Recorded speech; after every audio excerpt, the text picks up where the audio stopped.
स्वागत है आपका जी पार्क स्टडी क्लब में। दोस्तों, यदि आपने हमारे चैनल को अभी तक सब्सक्राइब नहीं किया है तो कर लीजिए और दबा दीजिए बेल आइकन। आज हम एक्टिव पैसिव वॉइस के बारे में बात करेंगे। कल भी मैंने आपको बताया था एक्टिव पैसिव वॉइस के बारे में। मैंने पैसिव वॉइसेस की हेल्पिंग वर्ब लिखाई थी और उसका स्ट्रक्चर भी बताया था और सेंटेंस की प्रैक्टिस कराई थी।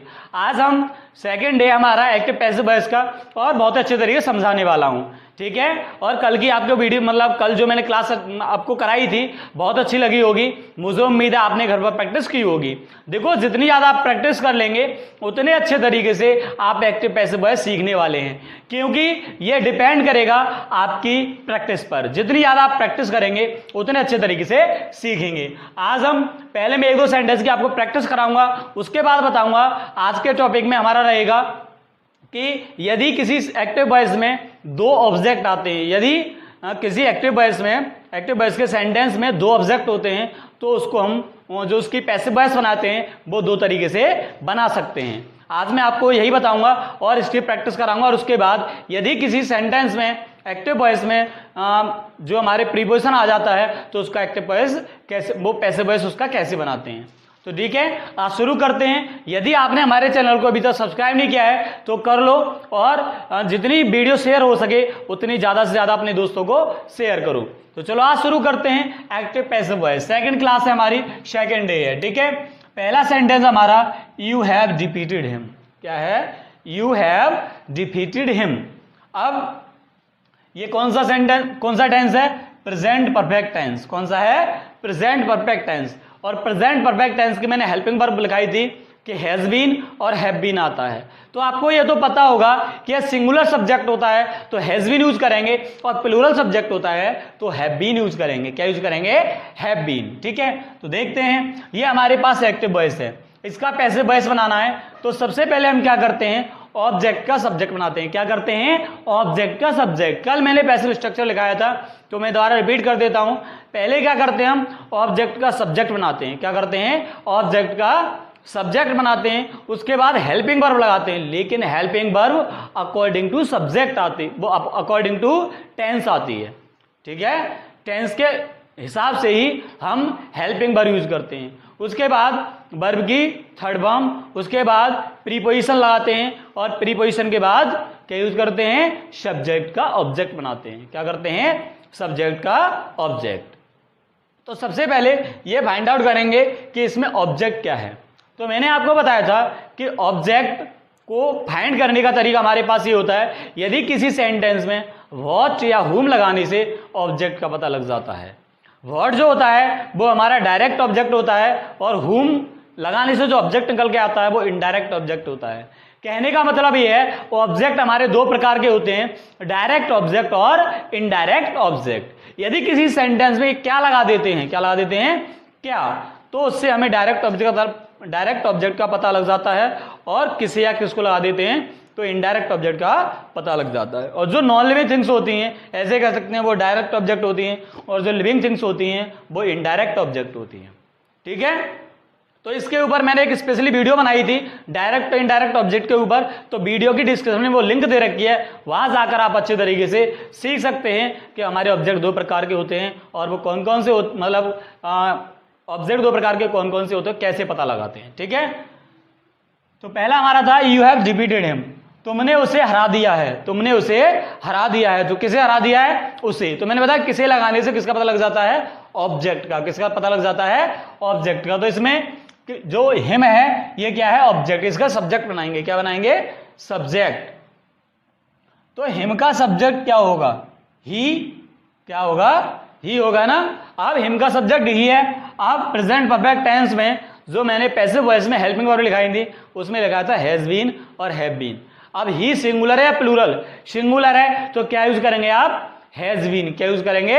Has been. तो ही हैज बीन। उसके बाद वर्ब की थर्ड फॉर्म, अभी ऑलरेडी वर्ब की थर्ड फॉर्म है तो डिफीटेड। उसके बाद क्या आएगा? प्रीपोजिशन और यहां पर क्या आएगा? बाई और यू का ऑब्जेक्ट क्या होगा? यू। तो ये आपका पैसिव वॉइस हो गया, he has been defeated by you. Okay, इन्हीं की प्रैक्टिस मैंने कल कराई और मैं एक दो सेंटेंस की आज प्रैक्टिस कराता हूं। उसके बाद जो हमारा टॉपिक है डुअल ऑब्जेक्ट वाला, यदि हमारे पास किसी सेंटेंस में दो ऑब्जेक्ट होते हैं तो उसके पैसिव वॉइस में कैसे कन्वर्ट करें। नेक्स्ट है you will teach us tomorrow, you will teach us tomorrow. तो देखो इसमें ऑब्जेक्ट यही तो है, अस। क्या है? अस। अब अस का सब्जेक्ट क्या होगा? बी, है ना, तो बी लगा लेंगे। अब ये देखेंगे टेंस कौन सा है, टेंस कौन सा है? Future indefinite tense. कौन सा है? Future indefinite tense. और फ्यूचर इंडेफिनिट टेंस में हेल्पिंग वर्ब क्या होती है पैसिव वॉइस में? Will be, shall be. I we के साथ shall be, with other subjects will be. तो देखते हैं सब्जेक्ट क्या आपके पास? बी, तो क्या यूज करेंगे? Shall be. बी के साथ शैल बी आ जाएगा। टीच की थर्ड फॉर्म क्या होगी? टॉट। क्या होगी? टॉट। तो बी शैल बी टॉट। और टुमारो की ये तो सेम ही रहेगा, टुमारो उसके बाद बाई आ जाएगा और यू का ऑब्जेक्ट क्या होता है? यू। तो we shall be teach, we shall be taught tomorrow by you. ये पैसिव वॉइस हो गया। ठीक है, अब हम बात करने वाले हैं यदि किसी सेंटेंस में दो ऑब्जेक्ट होते हैं तो उसको पैसिव वॉइस में कैसे कन्वर्ट करते हैं, तो मैं आपको बहुत अच्छे तरीके से समझाने वाला हूं। तो दोस्तों आप एक भी दिन की क्लास मिस मत करिएगा, बहुत अच्छे तरीके से आप एक्टिव पैसिव वॉइस सीखने वाले हैं। यदि आपने एक दिन की क्लास मिस कर दी तो ये समझिए आपने बहुत कुछ खो दिया। इसीलिए एक भी क्लास मिस नहीं करनी है, बहुत अच्छे तरीके से में एक्टिव पैसिव वॉइस सीखना है। और मेरा काम है सिखाना और आपका काम है सीखना। तो आप प्रैक्टिस करते रहिएगा, जितनी ज्यादा हो सके उतनी प्रैक्टिस करो। ठीक है, तो मैं कंटिन्यू करता हूं। टाइप फर्स्ट है हमारा ड्यूल ऑब्जेक्ट वाला। ठीक है, यदि हमारे पास दो ऑब्जेक्ट होते हैं किसी सेंटेंस में, उसे पैसिव वॉइस में कैसे कन्वर्ट करते हैं। पहला सेंटेंस है I write you a letter. मैं तुम्हें एक पत्र लिखता हूं। I write you a letter. इस सेंटेंस को हम ऐसे भी कह सकते हैं I write a letter to you. I write a letter to you. इसमें क्या होता है कि जब इनडायरेक्ट ऑब्जेक्ट पहले और डायरेक्ट ऑब्जेक्ट बाद में आता है, जब इनडायरेक्ट ऑब्जेक्ट पहले और डायरेक्ट ऑब्जेक्ट बाद में आता है तो टू का यूज नहीं होता है। लेकिन जब इनडायरेक्ट ऑब्जेक्ट पहले आ जाए, जैसे अ लेटर पहले आ जाए और यू को बाद में, मतलब बाद में यूज करें, तो जब डायरेक्ट ऑब्जेक्ट के बाद इनडायरेक्ट ऑब्जेक्ट आता है तो टू का यूज होता है। इसीलिए मैंने आपको बताया, वीडियो की डिस्क्रिप्शन में लिंक दे रखी है, वहां पर जाकर अच्छे तरीके से आप डायरेक्ट ऑब्जेक्ट और इनडायरेक्ट ऑब्जेक्ट के बारे में सीखें। तो यदि इसको दूसरे से कैसे लिख सकता हूं मैं? I write a letter to you, है ना। तो मैंने बताया जब डायरेक्ट ऑब्जेक्ट के बाद इनडायरेक्ट ऑब्जेक्ट आता है तो वहां पर हम टू का यूज करते हैं, लेकिन इनडायरेक्ट ऑब्जेक्ट के बाद जब डायरेक्ट ऑब्जेक्ट आता है तो वहां पर टू का यूज नहीं होता।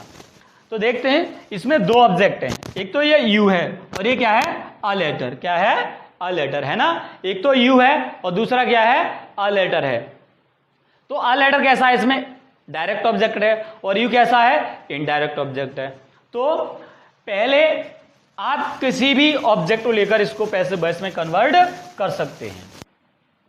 दोनों में से कोई सा टेंस ले सकते हैं, वो कोई सा ऑब्जेक्ट ले सकते हैं। तो सबसे पहले आपने अ लेटर ले लीजिए। क्या ले लिया? A letter. A letter singular होता है तो क्या यूज करेंगे? क्योंकि प्रेजेंट इंडेफिनिट टेंस है और प्रेजेंट इंडेफिनिट टेंस में पैसिव वॉइस में हेल्पिंग वर्ब क्या होती है? Is, are, am. It means singular subject के साथ is, with plural subject are और with I, am. Subject singular है so B use singular verb, but word is singular verb is, है ना, और प्लूरल आर और विद आई, एम। तो यहां पर अ लेटर के साथ क्या यूज हो जाएगा? इज। राइट की थर्ड फॉर्म क्या होगी? रिटन, क्योंकि इसके बाद वर्ब की थर्ड फॉर्म यूज होती है तो रिटन हो गई। उसके बाद देखो ये क्या था? इनडायरेक्ट ऑब्जेक्ट है तो यहां पर हम टू यूज कर देंगे तो रिटन टू यू हो जाएगा। क्या हो जाएगा? To you. उसके बाद बाई और आई का ऑब्जेक्ट क्या होता है? मी। क्या होता है? मी। तो ये हो गया a letter is written to you by me. जब इसका पैसिव वॉइस बनाते हैं तो किसी वर्ब के बाद यदि इनडायरेक्ट ऑब्जेक्ट आता है तो उससे पहले हम टू का यूज कर देते हैं। इस बात को बहुत ज्यादा ध्यान में रखना है आपको। तो ये हो गया a letter is written to you by me. अब इससे बनाते हैं, है ना। ये क्या है? इनडायरेक्ट ऑब्जेक्ट है तो इसको मैंने पहले ले लिया यू। अब यू प्लूरल होता है तो क्या यूज करेंगे आप? आर। तो यू आर, उसके बाद वर्ब की थर्ड फॉर्म, और वर्ब की थर्ड फॉर्म क्या होती है? रिटन। उसके बाद अ लेटर। अब आप सोच रहे होंगे कि आपने यहां पर टू यूज क्यों नहीं किया? मैंने इसलिए नहीं किया क्योंकि जो रिटन के बाद आ रहा है वो डायरेक्ट ऑब्जेक्ट आ रहा है और मैंने बताया जब डायरेक्ट ऑब्जेक्ट आता है तो टू का यूज नहीं होता है। तो written a letter by me, तो you are written a letter by me. I write you letter, इसका मतलब ये है आई राइट यू लेटर, मैं तुम्हें एक पत्र लिखता हूं। A letter is written to you by me, मेरे द्वारा तुम्हें एक पत्र लिखा जाता है, मेरे द्वारा तुम्हें एक पत्र लिखा जाता है।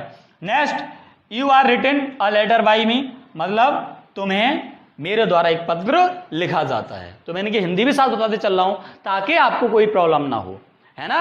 अच्छे तरीके से सीखो, किसी भी टॉपिक को क्लियर करो तो अच्छे तरीके से क्लियर करो ताकि उसे दोबारा जब हम पढ़ें तो उस टॉपिक में कोई समस्या ना हो। पढ़ते रहिए, आप अच्छे तरीके से प्रैक्टिस करते रहिए। किसी भी टेंस में किसी भी तरह की आपको कोई प्रॉब्लम होती है तो आप हमें कमेंट में जरूर बताएं, उस प्रॉब्लम का सॉल्यूशन आपको जरूर मिलेगा और बहुत अच्छी तरीके से उसको डिस्क्राइब किया जाएगा। Next, you have given him some money, इसमें भी दो ऑब्जेक्ट हैं, एक हिम है और एक सम मनी है। एक हिम है और दूसरा क्या है, some money. First is him, second is some money. तो आपको इसको पैसे वैसे में कन्वर्ट करना है तो दो तरीके से कर सकते हैं, क्योंकि ऑब्जेक्ट कितने हैं तुम्हारे पास, दो हैं। कितने हैं, दो। तो पैसे वॉइस में भी आप दो तरीके से इनको कन्वर्ट कर सकते हैं, एक डायरेक्ट ऑब्जेक्ट से और एक इनडायरेक्ट ऑब्जेक्ट से। चलो पहचानते हैं कि डायरेक्ट ऑब्जेक्ट कौन सा है और इनडायरेक्ट ऑब्जेक्ट कौन सा है। बहुत अच्छे तरीके से मैं आपको बताने वाला हूं कि कैसे पहचाने कि ये डायरेक्ट ऑब्जेक्ट है और ये इनडायरेक्ट ऑब्जेक्ट है। तो you have given him some money, तो मैंने बताया किसी सेंटेंस में व्हाट लगाने से, क्या लगाने से, व्हाट लगाने से डायरेक्ट ऑब्जेक्ट का पता लग जाता है और हुम लगाने से इनडायरेक्ट ऑब्जेक्ट का पता लग जाता है। तो you have given him some money, तुमने उसे कुछ मतलब धन दिया है, तुमने उसे कुछ धन दिया है, कुछ पैसे दिए हैं। तो यहां पर क्या हो जाएगा, क्या दिया है, मतलब some money, what, some money. तो इसमें सम मनी क्या हो गया, डायरेक्ट ऑब्जेक्ट हो गया। क्या हो गया, डायरेक्ट ऑब्जेक्ट। और किसे दिया है, उसे, तो ये हिम जो हो गया वो क्या हो गया, इनडायरेक्ट ऑब्जेक्ट। कौन सा ऑब्जेक्ट हो गया, इनडायरेक्ट ऑब्जेक्ट। ठीक है, इसकी हिंदी मैंने बताई कि तुमने उसे कुछ धन दिया है। इसको हम दूसरे तरीके से भी लिख सकते थे, you have given some money to him, you have given some money to him, तो तुमने उसे कुछ धन दिया है। तो पहले हम इनडायरेक्ट ऑब्जेक्ट से बनाते हैं, तो हिम का सब्जेक्ट क्या होगा, ही। क्या होगा, ही। हिम का सब्जेक्ट ही हो जाएगा और ही के साथ क्या आएगा, हैज बीन, क्योंकि ये प्रेजेंट परफेक्ट टेंस है और प्रेजेंट परफेक्ट टेंस में हेल्पिंग वर्ब क्या होती है, पैसिव वॉइस में has been, have been. Singular subject के साथ हैज बीन और प्लूरल सब्जेक्ट के साथ हैव बीन। ठीक है, तो ही सिंगुलर सब्जेक्ट होता है तो इसके साथ क्या हो गया, हैज बीन। उसके बाद वर्ब की थर्ड फॉर्म, ये ऑलरेडी वर्ब की थर्ड फॉर्म है तो गिवन। उसके बाद some money by you. Clear हुआ, नहीं हुआ, अच्छे तरीके से समझ में आया। कोई भी प्रॉब्लम है तो मैं आपको बार बार कह रहा हूं कि आप हमें कमेंट में जरूर बताएं, उस प्रॉब्लम का सॉल्यूशन आप तक जरूर पहुंचेगा। दूसरे तरीके से कैसे बना सकते हैं, आप सम मनी को पहले ले लीजिएगा, राइट। तो सम मनी ले लिया, उसके साथ क्या आएगा, हैज बीन। क्या आएगा, has been. Some money has been मतलब गिवन ऑलरेडी वर्ब की थर्ड फॉर्म है। अब देखो यहां पर गिवन के बाद क्या आ रहा था, इनडायरेक्ट ऑब्जेक्ट, इसीलिए मैं वो सॉरी डायरेक्ट ऑब्जेक्ट आ रहा था, इसीलिए मैंने टू का यूज नहीं किया। लेकिन यहां गिवन के बाद क्या आ रहा है, इनडायरेक्ट ऑब्जेक्ट, तो मैंने बताया टू का यूज होगा, होगा नहीं होगा, बताया ना मैंने आपको। तो ये हो गया some money has been given to him और तुम्हारे द्वारा तो बाई यू। इसका मतलब हो गया कि उसे तुम्हारे द्वारा कुछ धन दिया गया है, उसे तुम्हारे द्वारा कुछ पैसे दिए गए हैं और इसका मतलब है कि कुछ धन उसे तुम्हारे द्वारा दिया गया है। कोई प्रॉब्लम बिल्कुल भी नहीं होनी चाहिए, बिल्कुल भी नहीं होनी चाहिए। है तो कमेंट में जरूर बताएं। वीडियो अच्छी लग रही हो तो लाइक करना मत भूलें, आपको आपका इतना तो फर्ज बनता है कि वीडियो अच्छी लग रही हो तो लाइक करें। Next, they teach us English, इसमें दो ऑब्जेक्ट हैं, कौन कौन से, एक अस है और एक इंग्लिश है। किसे पढ़ाते हैं, हमें क्या पढ़ाते हैं, इंग्लिश, तो ये डायरेक्ट ऑब्जेक्ट और अस इनडायरेक्ट ऑब्जेक्ट, राइट। तो दो तरीके से बना सकते हैं। सबसे पहले हमने इनडायरेक्ट ऑब्जेक्ट ले लिया, वो सॉरी डायरेक्ट ऑब्जेक्ट ले लिया। डायरेक्ट ऑब्जेक्ट क्या है आपका, इंग्लिश है ना, तो इंग्लिश नाउन का तो नाउन ही रहता है। अब इंग्लिश सिंगुलर है तो क्या आ जाएगा, इज। अब वर्ब की थर्ड फॉर्म आएगी, टीच की थर्ड फॉर्म क्या होती है, टॉट। क्या होती है, टॉट। वर्ब की थर्ड फॉर्म यूज कर ली। अब ये देखो इसके बाद क्या आ रहा है, इनडायरेक्ट ऑब्जेक्ट आ रहा है। क्या आ रहा है, इनडायरेक्ट ऑब्जेक्ट, तो इसका मतलब टू का यूज होगा और टू के बाद क्या आ जाएगा, ऑब्जेक्ट आ जाएगा, तो क्या हो जाएगा, टू बस। उसके बाद हम बाई यूज करेंगे और देखा ऑब्जेक्ट क्या होता है, देम। क्या होता है, देम। तो English is taught to you, वो sorry taught to us by them.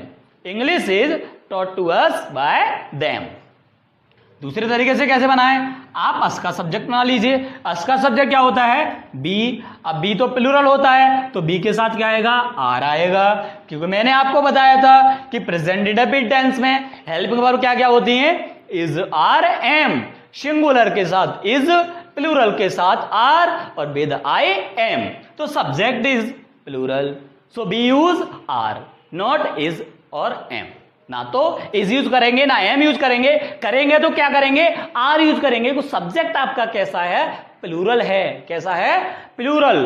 तो आप बी के साथ क्या यूज करेंगे, आर। टीच की जो थर्ड फॉर्म होगी वो क्या होती है, टॉट। पहली फर्स्ट फॉर्म होती है teach, second form taught, third form taught. तो टॉट की स्पेलिंग क्या होती है, TOUGHT, नहीं, TAUGHT होती है। तो टॉट। और देखो इसके बाद ये ऑब्जेक्ट जो आ रहा है वो डायरेक्ट ऑब्जेक्ट है, तो टू का यूज नहीं होगा। मतलब क्यों नहीं होगा, क्योंकि मैंने बताया आपको कि यदि इसके बाद इनडायरेक्ट ऑब्जेक्ट आता है तो टू का यूज होता है, और नहीं आता है तो नहीं होता है। क्लियर। तो टॉट इंग्लिश, उसके बाद बाई और दे का ऑब्जेक्ट क्या हो जाएगा, देम। तो ये हम दो तरीके से इसको बना सकते हैं। नेक्स्ट सेंटेंस है, you will have written a letter to me. You will have written a letter to me. इस सेंटेंस को मैंने थोड़ा डिफरेंट लिख दिया है। क्यों, क्योंकि मैंने इसमें डायरेक्ट ऑब्जेक्ट को पहले ले लिया है और इनडायरेक्ट ऑब्जेक्ट को बाद, वो हाँ सही है, इनडायरेक्ट ऑब्जेक्ट को बाद में ले लिया है। तो मैंने बताया जब डायरेक्ट ऑब्जेक्ट पहले आता है और इनडायरेक्ट ऑब्जेक्ट बाद में आता है तो बीच में किसका यूज होता है, टू का यूज होता है। किसका होता है, टू का। लेकिन जब इनडायरेक्ट ऑब्जेक्ट पहले और डायरेक्ट ऑब्जेक्ट बाद में आए तो टू का यूज नहीं होता है। आपको नहीं करना है। मैं एक्टिव वॉइस की बात कर रहा हूं, अभी किसकी बात कर रहा हूं, एक्टिव वॉइस की। तो आप पहचानेंगे ये कौन सा टेंस है, तो देखते हैं। You will have written a letter to me, इसका मतलब ये फ्यूचर परफेक्ट टेंस है। कौन सा है, फ्यूचर परफेक्ट टेंस। और कल मैंने आपको जो चार्ट बनाया था उसमें बताया था कि फ्यूचर परफेक्ट टेंस की हेल्पिंग वर्ब क्या होती हैं, विल हैव बीन और shall have been. I we के साथ शैल हैव बीन आता है और विद अदर सब्जेक्ट क्या आता है, क्या आता है, नहीं मालूम क्या आता है, विल हैव बीन। क्या आता है, विल हैव बीन, है ना। तो आई बी के साथ shall have been, with other subject will have been. तो इसमें कितने ऑब्जेक्ट हैं, दो। ये आपका डायरेक्ट ऑब्जेक्ट और ये इनडायरेक्ट ऑब्जेक्ट। तो किससे बनाएंगे, पहले डायरेक्ट ऑब्जेक्ट से बना लेते हैं। तो अ लेटर का अ लेटर के साथ क्या यूज होगा, विल हैव बीन यूज कर दिया। वर्ब की थर्ड फॉर्म ऑलरेडी है तो वर्ब की थर्ड फॉर्म यूज कर दी। उसके बाद टू मी तो रहेगा ये, है ना, और तुम बाई और यू का ऑब्जेक्ट क्या हो जाएगा, यू। तो a letter will have been written to me by you. Next ये टू मी है, इसका सब्जेक्ट आएंगे तो क्या होगा, आई, और आई के साथ क्या यूज होगा, शैल हैव बीन। क्या यूज होगा, शैल हैव बीन।